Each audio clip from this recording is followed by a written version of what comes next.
Hi, I want to start this video today with words of somebody who I admire a lot. His name is Nelson Mandela. He would always emphasize on the importance of education to the degree to which one of his most iconic quotes is, "Education is the most powerful weapon which you can use to change the world." Where he would also highlight how education is the key to eliminate gender inequality which is rampant around, to reduce poverty. It uplifts anybody and everybody, to create a more sustainable planet, to prevent needless deaths and illnesses, and also how education can play an instrumental role in fostering peace.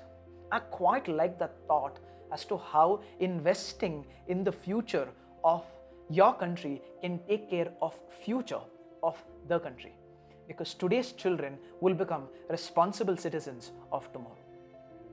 On those same lines, if there's one thing that consistently bothered me, especially about our country, India, is the kind of money that we invested on both, that is our education system as well as our healthcare system. Because if you want to know the numbers, at least this year looks a little better because we're spending 4.6% on education, which was earlier even lesser, and still a decimal number which is 1.6% in healthcare. With these kind of investments, how can we have a strong backbone for the future generations? I think both need a greater focus and a deeper focus. Healthcare, of course, is a sensitive topic. We will talk about it probably in the future videos. But today, I want to focus on education. Because let's talk about NEP 2020, which is National Education Policy 2020, which sort of has been the talk of every house. Because in all possibility, every house has somebody or the other who goes to school or college, or school and college. Also, let me be cautious about this. This is not a journalistic download of what NEP is, purely driven by facts. No. If you want that, probably you can pick a newspaper or YouTube, another video which can give you that. This video, I want to limit to more of my opinions. It's also not going to be a review because it's too early, and I wouldn't dare give a review for a policy which is going to be so far-fetched, at least now. And also, I will leave a few questions for you to be answered. You can do that either in the comment section, or you can ponder on that and probably send me a message in person. Okay, I would love to hear your opinions as well on this. To start with, let's also be very straightforward. Credit where it's due. I think my first impression about the education policy is a big thumbs up, largely because it's a progressive policy, and I'm happy that the government has looked at. In fact, it's also heartbreaking when I got to know that this is third such policy since we got independence. Again, goes on to prove how ignored education has been from the time we became an independent country. I want to focus on some of the good things that are happening with the policy. First of all, since I keep crying about how we are just investing mere 4.6% and stand 62nd in the world when it comes to investing in education, I'm happy that the government is looking at pushing that budget even higher to 6%. Hopefully that 6%, which is going to be substantially high amount of money, can do good to the government education system, both schools as well as colleges. I'm also very happy that RTE, which is Right to Education, now covers kids from age 3 itself, which is the preschool. India has done a commendable job from a government point of view to serve, I think, one of the largest amount of meals for kids, which is very popularly known as the midday meals. And it's so nice to see that those midday meals are also going to be stretched to breakfast as well, wherein it will probably encourage a lot more poor background children to come to schools more often, at least with food as a motivation, and will learn and go. Also, I'm happy that they are not enforcing that one language, which I will not talk about. Instead, they chose a more 3-language formula where they're also looking at foreign language.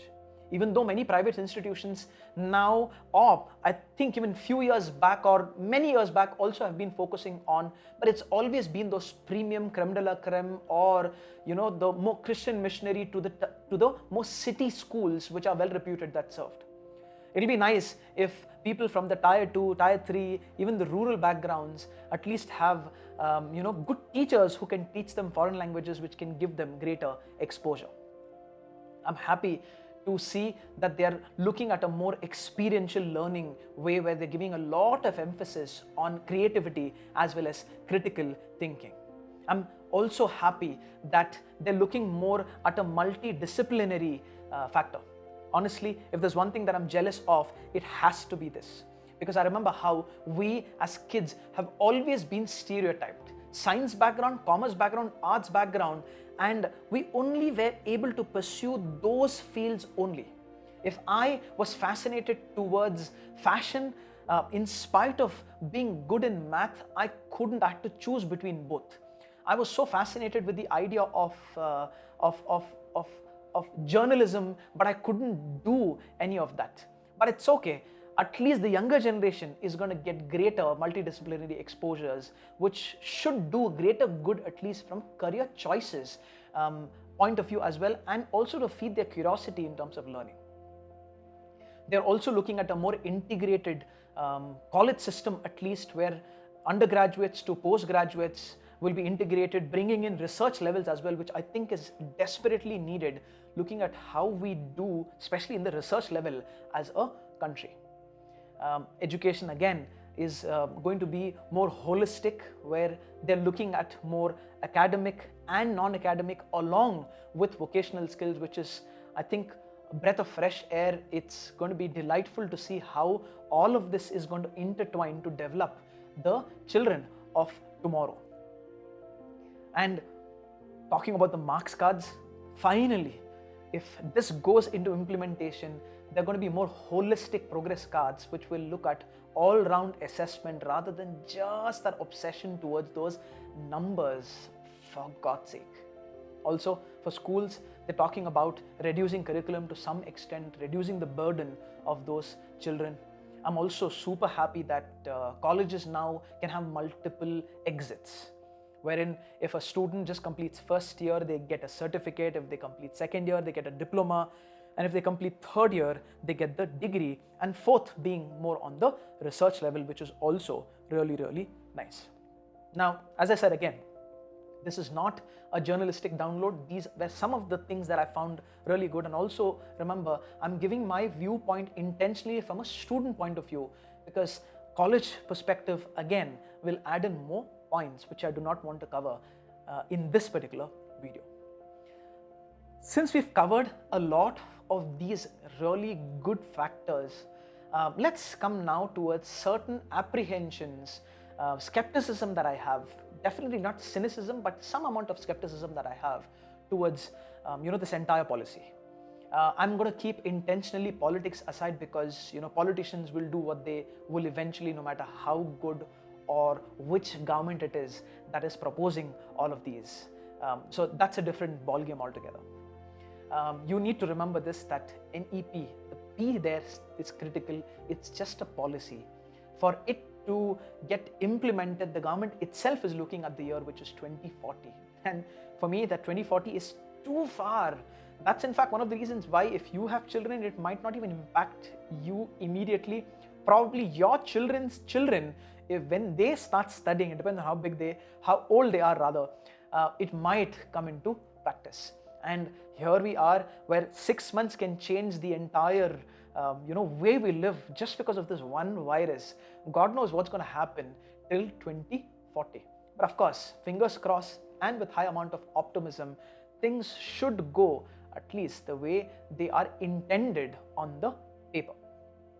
My biggest skepticism is undoubtedly the largest amount of argument which is there, at least in the news channels, wherein the government is recommending, remember the key word, recommending, that the education should be parted to the kids in either of these.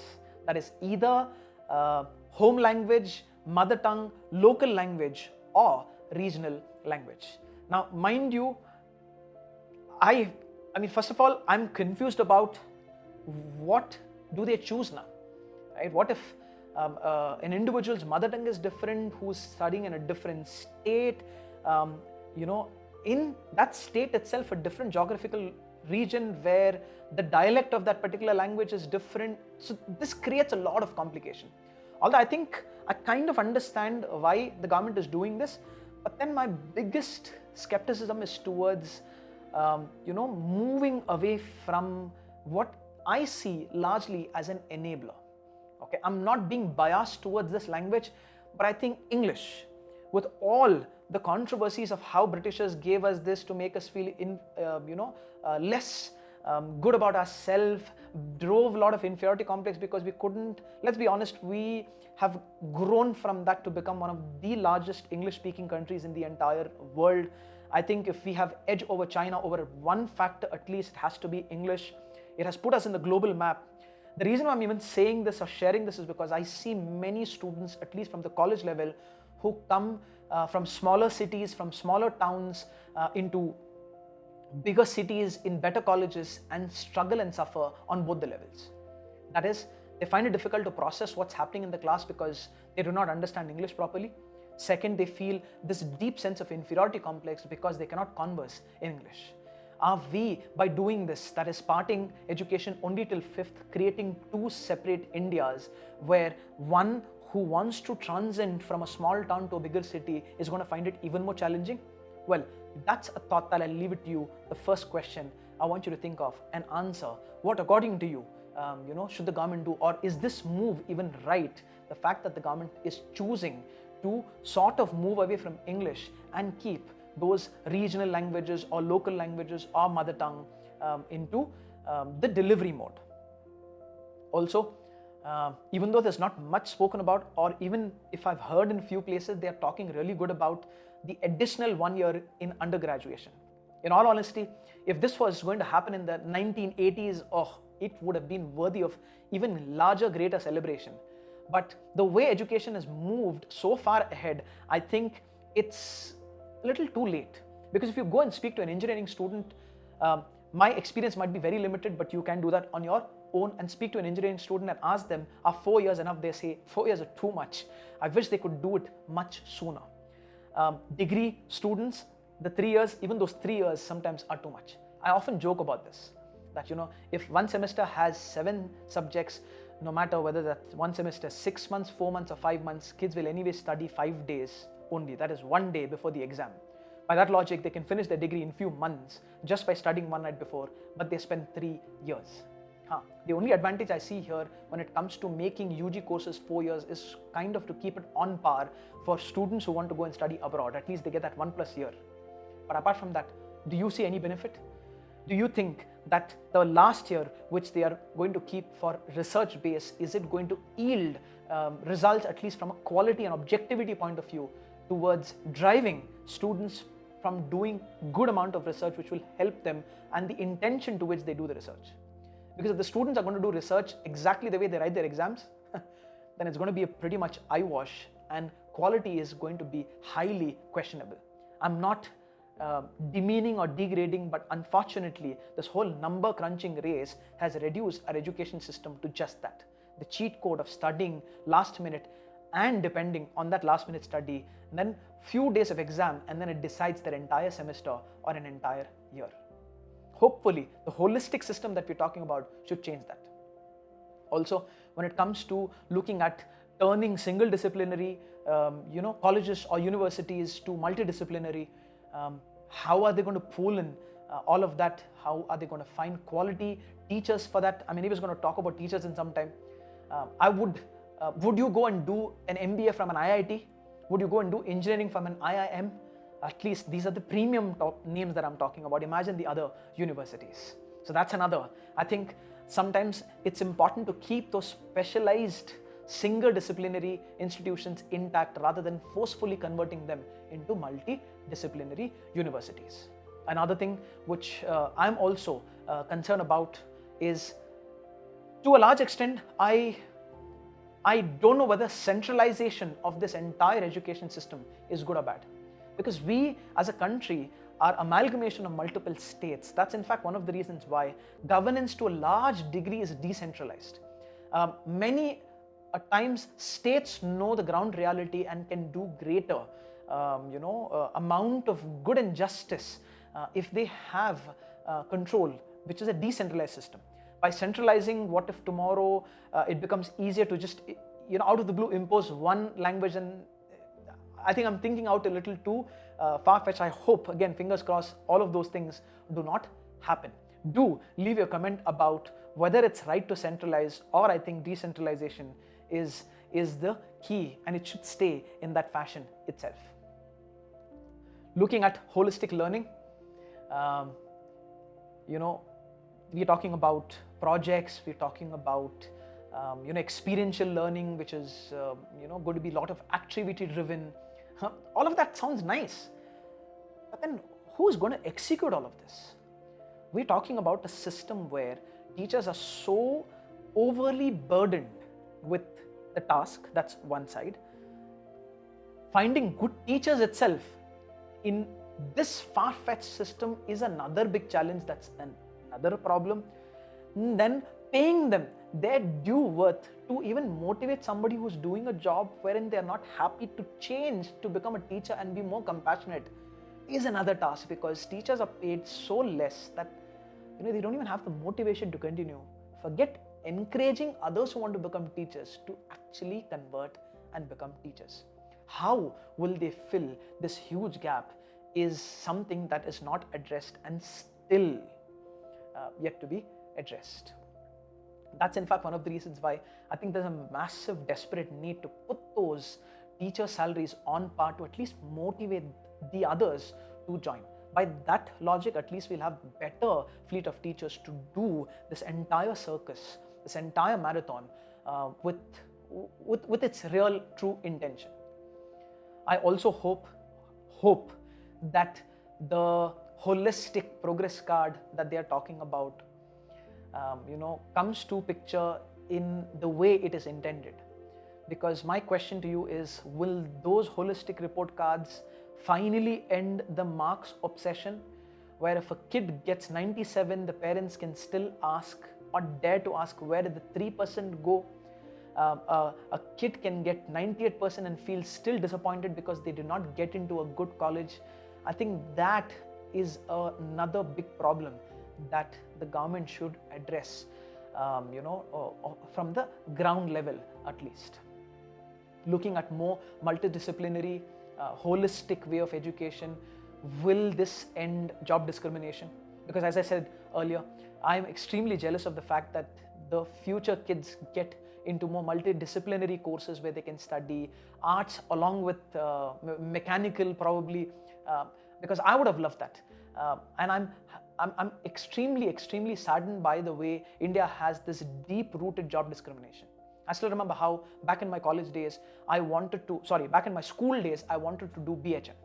Again, the reason I want to do is because, we think like a typical student. Somebody told me BHM is easy and I said, okay, I'm going to do that without thinking much. But then when I put that idea in front of my family, my father was at least numb processing it, but my relatives were kind of vocal. They looked at me and they said that, what, are you going to wash dirty plates of people? Are you going to become a bawarchi? You're going to attend to people and ask them what food they want? So there's a lot of stereotyping that happens about jobs. Why should somebody have the right to even look down on a carpenter or a plumber? Isn't that a job which deems respect the way they do it? Look at abroad, how plumbers are in huge demand and how they earn reasonably good salaries for the job that they are doing. Even if I keep salaries aside, I think just to respect somebody, whether it's a security guard or even just, domestic staff, they deserve respect as human beings, and that discrimination needs to go. Question to you is, will this multidisciplinary, holistic report cards to all of these changes, will they end job discrimination? Second last, which is also another concern of mine, is when it was 3%, that is the education budget, then also the government struggled in spending that money, because if they would still allocate it, we have no idea how the allocation went, the degree of corruption that happened, because so many instances where, especially in the rural areas, 4 walls are not there for the classrooms. If they have 4 walls, they might not have the roof. If they have walls and roof, they might not have teachers. If they have teachers and those 4 walls, they might not have students. So there are so many challenges. Hopefully, this 6% is going to go in good hands. That's one concern. Second is, where is that 6% going to come from? When we see how every sector, at least during this time, this whole pandemic, every sector has faced the brunt of this virus. The government itself is struggling with its tax collections. Hopefully, when the economy bounces back, where will this money come from? Especially when we're a country which has abundance of talent, but not abundance of money as of yet. And last is another genuine concern of mine, because remember, there's a lot of difference between good intentions and good execution. I'm not going to go anywhere far. If you just open your wallet and bring that new note from your wallet, you will kind of know what I'm talking about. Good intentions versus bad execution. We can do a whole marathon of an event, but if it does not yield results, then you can't give good marks only for the intention. You obviously need to give marks to the execution. Will they be able to execute this policy is a question that I have for you, which is my last question. I hope you found the video insightful. If I've missed out on anything, you can of course comment and tell me. And if we do start a discussion, let's start a healthy one, because I think that needs to be discussed and talked about. At least that is going to generate awareness, which is going to do greater good, at least for our future children. Until next time, have a beautiful life.